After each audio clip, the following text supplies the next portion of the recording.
I had to remember that I shouldn't be the one keeping meditating, so that I had to come out.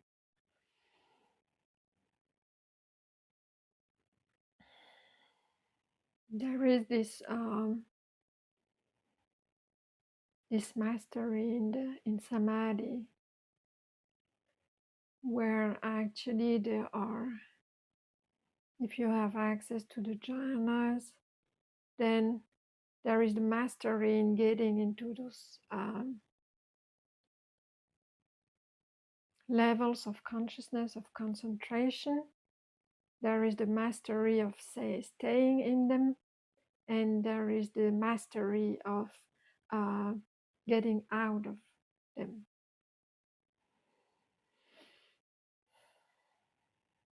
Because the more the mind have access to them, the more, and having access to them is just, for every level you actually remove something. There is less and less activity. So the feeling of them is more and more,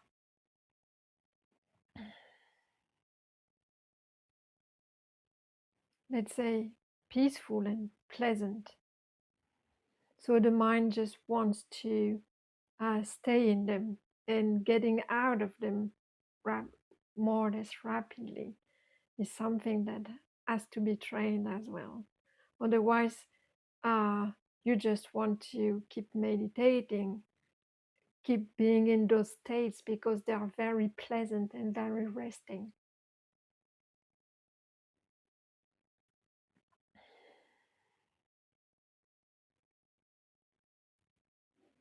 And coming back actually in the really sensitive sense world, where you have lots of impact on the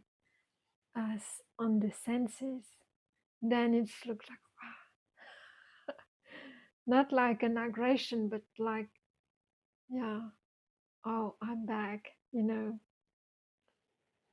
oh, I'm back there. back I'm back on earth, let's say. And this is where the jhanas are very sticky. And so I always warn everybody about them. But I did that a lot recently, just to be sure that you understand that those levels of concentration are not actually enlightenment, and they might prevent you from from developing right understanding, and from developing insight and panna. But actually, in the Pali Canon, in the Suttas, it's, well, many Suttas, it's about the jhanas, and they are part of right concentration.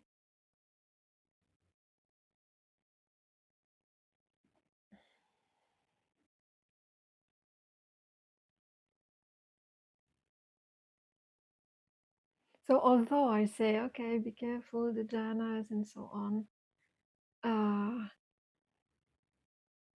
one has to develop them, but we have to know also how to not get attached to them, and how to do the practice, which is inside practice. Because otherwise you can really get stuck in them, let's say. And I said also that before his full enlightenment, the Buddha went to several teachers in order to find a path to abiding, to be unbound from the cycle of rebirth. And so he learned those jhanas. This teacher, he learned to go to this level of consciousness, with that teacher again higher, with that teacher again higher, until the highest tranquility, let's say, level. And still he wasn't satisfied, because of course you open your eyes and then it's again. All right. When there is nothing wrong with the senses, there is nothing wrong in seeing and tasting and touching and feeling and so on. But the defilements are still there. And the defilements is what um, perpetuates the cycle of rebirth and of suffering. So he said, okay, now I went to that teacher, the teacher, the teacher. I developed the highest levels of consciousness, and yet it's not yet it. So he had to inquire, to ask questions. Okay, and this is how he went uh, through dependent origination teaching. All right. But then when he taught afterwards for 45 years, of course he talked about the jhanas, tranquility. Because when you come out, so usually you have to develop them till the fourth jhana. So the rupa jhanas, there are four rupa jhanas, four arupa jhanas, four form jhanas, and four formless jhanas.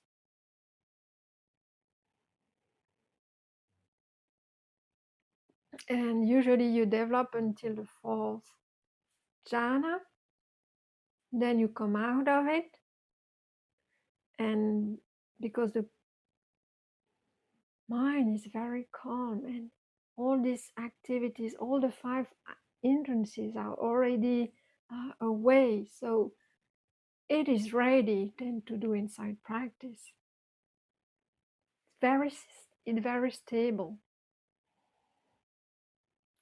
very stable for inquiry. Of course, not there are people who are unable to reach those levels of consciousness, and they can still do insight practice. Usually, they are called the dry insiders, something like this. And you can develop, of course, concentration through insight practice. It's called the vipassana jhanas. So people kind of try also to map the concentration that you can get from the insight practice. So when you go to retreats under the lineage, for example, of Mahasi Sayadaw,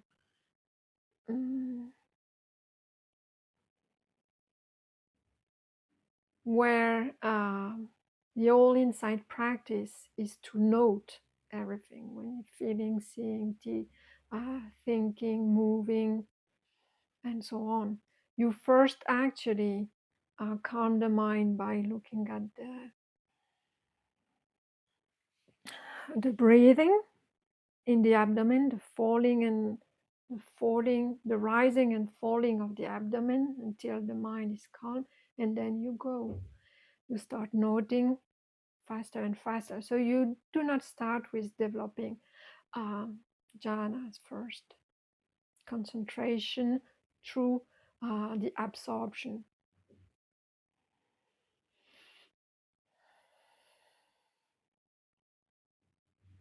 So I remember, because when I went to one of these retreat before that, I was really training into the jhanas.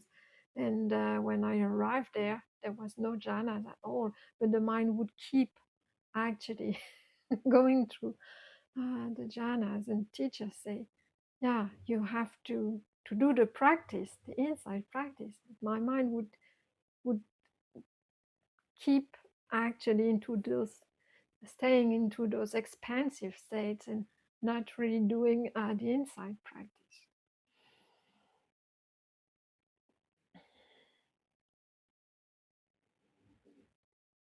Because also in the jhanas, the feelings and perceptions are very subtle and refined, let's say. When you do insight practice and go to the different insight knowledges, then the body can feel very, very painful at some point. While the second jhana, the second level of consciousness, it's all about rapture and the bliss of the body. Feeling is very, very. When you have tasted this kind of feeling due to putting the body still and let's say with out of the five hindrances that for most people it's just those five hindrances are constantly there during daily life, right? If you put your body at rest and the mind starts to be absorbed into uh, the in and out breath, when the five hindrances are kept at bay, then the mind starts to really becoming bright and glad, and then there is a strong it's called sukha, a very pleasant feeling in pervading the entire body. It feels so sweet, and it is uh, way more pleasant than any sensual pleasure that you can get from feeling, from tasting, hearing, smelling. Just by putting the body still and absorbing, collecting the mind. Very pleasant feeling in the body.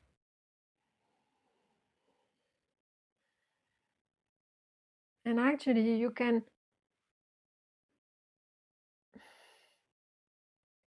somehow, in order to, at the beginning, in order to really put aside the sensual desires, then you have, I think, to be able to tap into this rapture, this body bliss. And then at some point, of course, you have to let it go, overcome it in order to get to the third jhana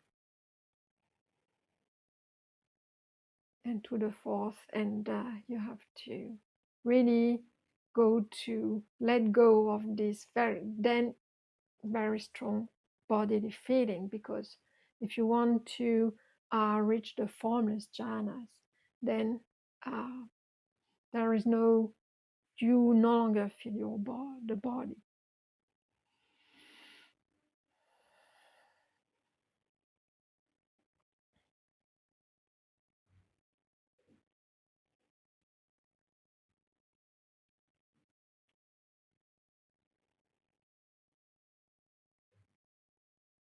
So the jhanas are all over the Pali Canon. So I encourage you as meditators, now you've been around for a lot of time, to really train and develop them. We are not in a framework of a retreat. So I can just talk about them. So today I'm just introducing them, just talking about the subject. And then I can talk about them in a more descriptive way.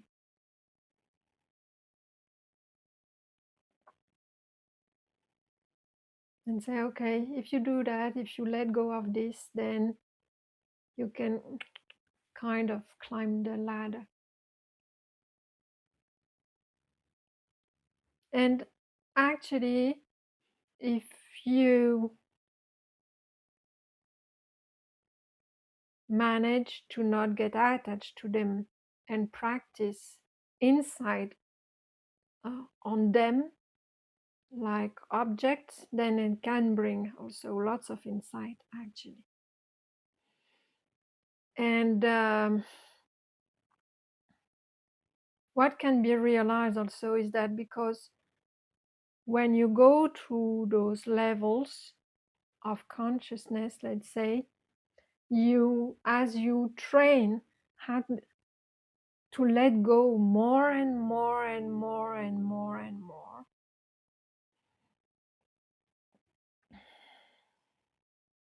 then you realize that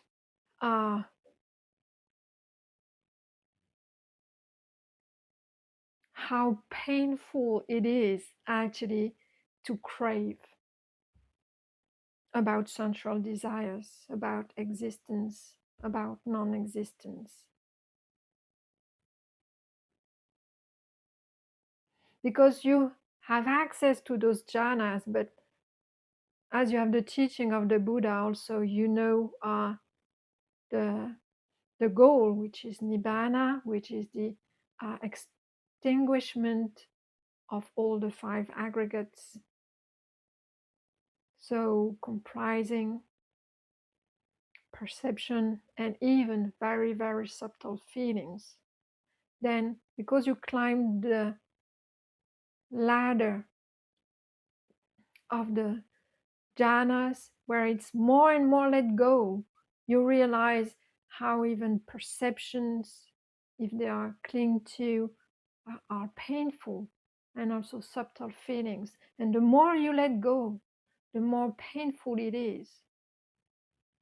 So until you realize that, okay, now I understand that full extinguishment of all the five aggregates, including perception and feelings, this is peace.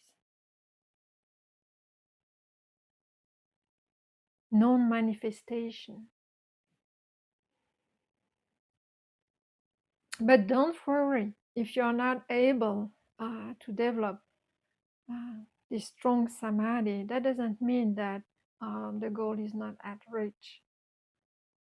Then inside, you can also do insight practice. Right away, start with that. Start with calming the bodily formation, and then work with the five hindrances, and then start insight practice.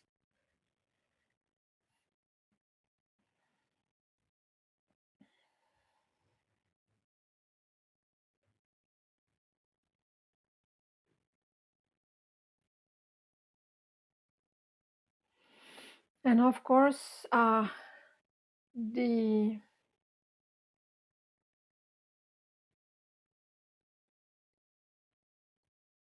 less feathers among these 10 feathers, the less feathers you have left, the easier then it becomes just to sit and then reach concentration quite easily.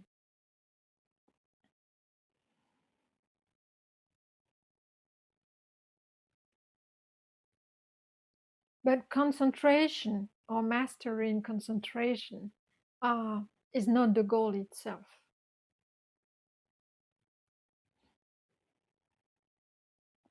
One has to develop virtues, samadhi, and panna, wisdom, understanding about the three characteristics of existence: unsatisfactoriness, impermanence, and non-self.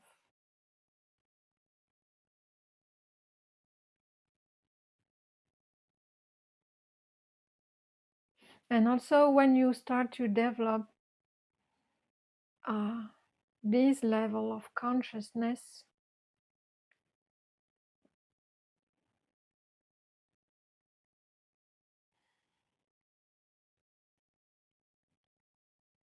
let's say that the you that you believe you are is less and less there. So the sense of self is also, especially for the formless,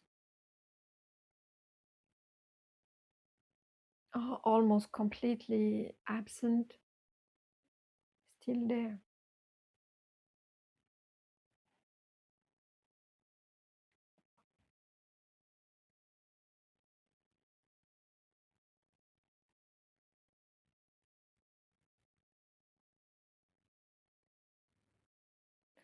So what I've noticed is that um, if you have a very busy lifestyle with a lot of talking, with a lot of doing, and having to go fast and think a lot, then uh, that capacity to have access to those states is really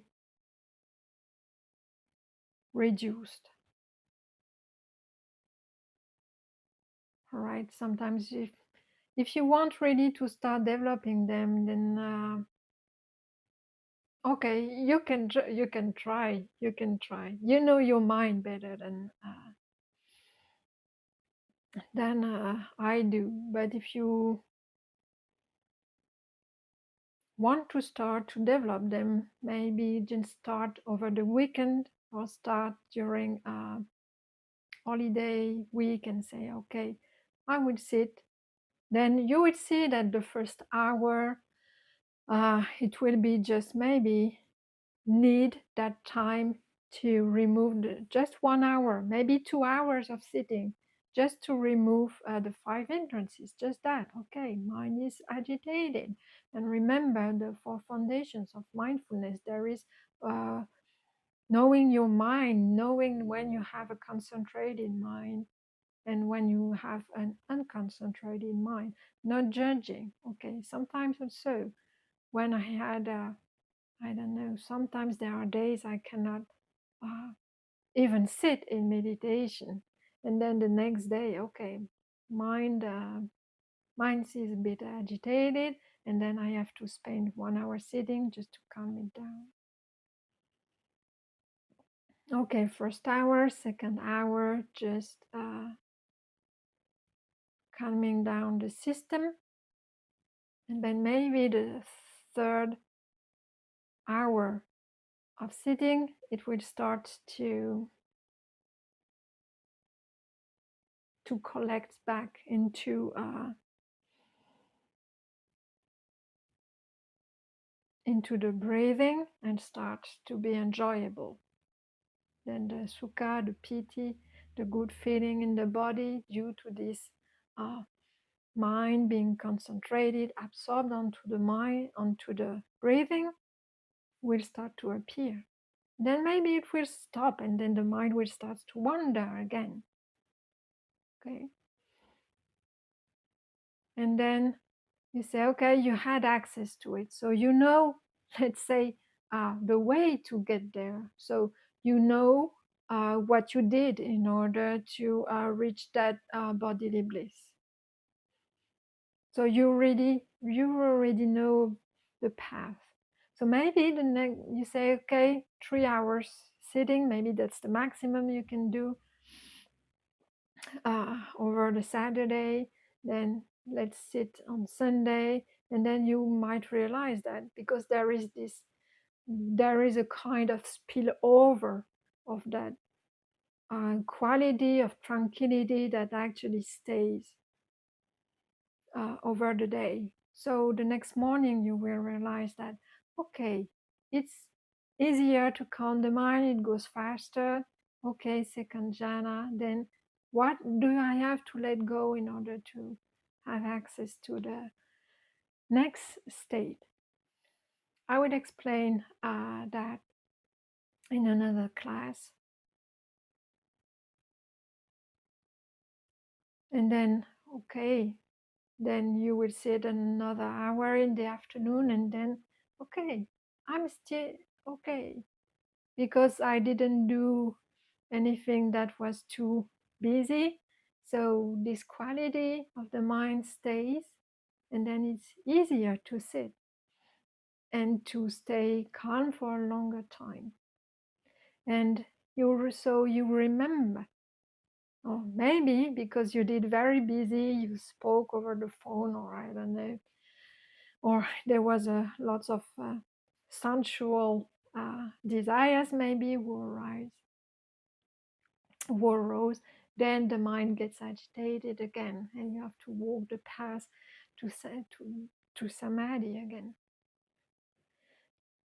So you start to learn about your mind actually, and the ingredients around what allows for uh, the mind to have access to more and more let go, less and less of mental activity, more and more ease into the body, or what actually brings more agitation. So you learn.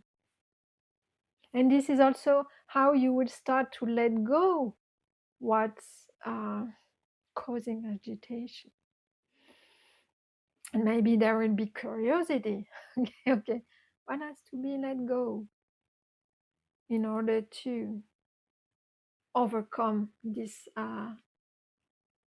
level of consciousness? Okay, and then this is how you learn and say, because of that curiosity also, and because those states are pleasant, you will say, okay, tomorrow I will start to stay a little bit longer and to develop samadhi again, even more maybe. And then this is how you learn how to, let's say, how to get there. And this is how you train the mind. And then at some point when you will let's say have mastery on that, maybe even if you had a busy life, then you will sit in 2 hours, you find your way again there. All right. And of course, samadhi is well-being in itself, good for the body, for health, but also we try to remember the path or how to get to the jhanas, because we want to have a mind which is malleable, let's say, to do insight practice. All right.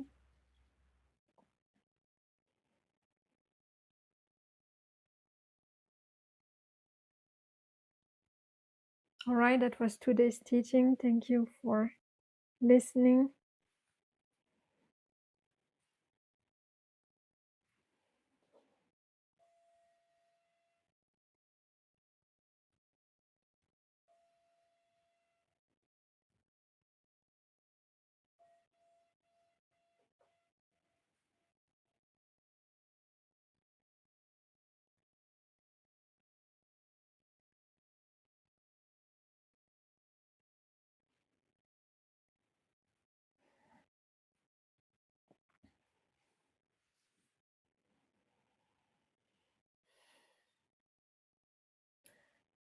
If you would like, you can write to me about your practice.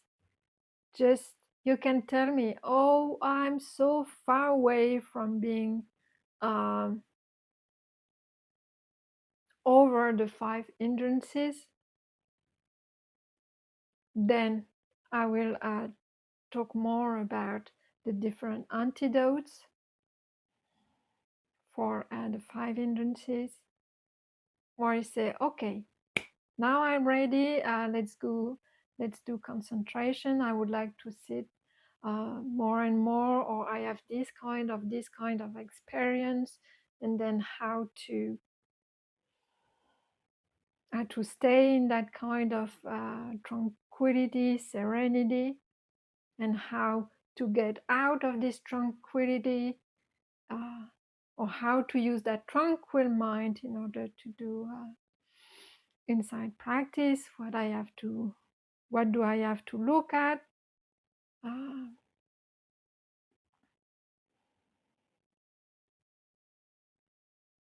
in order to get liberated? All right. It's very important to please don't judge yourself about what you are able to do or what you are not able to do in terms of concentration. Okay. As I said, some are able to, some just sit even for the first time, or let's say they start to develop concentration, and they manage to develop the jhanas, and other will never been able to go to the formless jhanas. It depends on what you have cultivated in previous past lives. It depends on your karma. There are stories, I think, oh, I don't want to say something wrong, so I won't speak about it, about past karma. But yes, some just, oh, what was that? And then you discuss with them and you realize, yeah, you were in these formless states. All right. I don't know how I got there. All right. And some other would say, okay, this. I do not know what you are talking about, and but I've understood that and that and that about feelings and perceptions and the five aggregates of clinging, and you know that you realize that their insight is very good, that their insight practice is very good. But then you start to inquire and you realize that, yeah, in their insight practice, because they cannot note very, very fast for a long time, then that their concentration is very good too.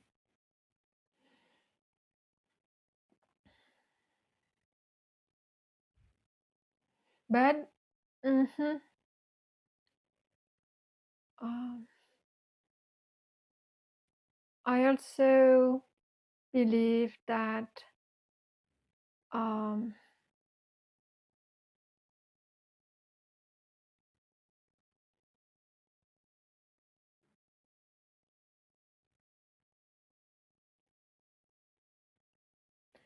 um,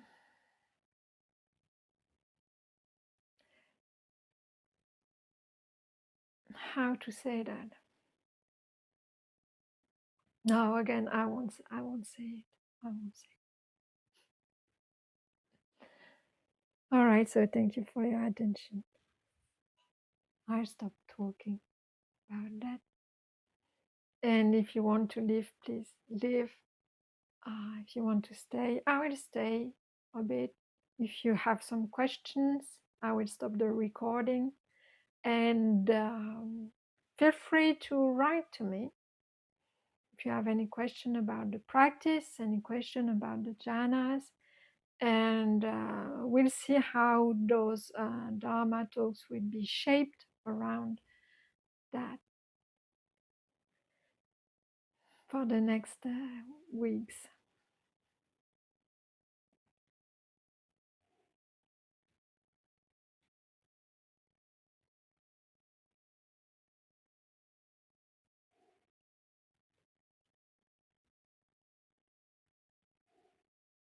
Goodbye.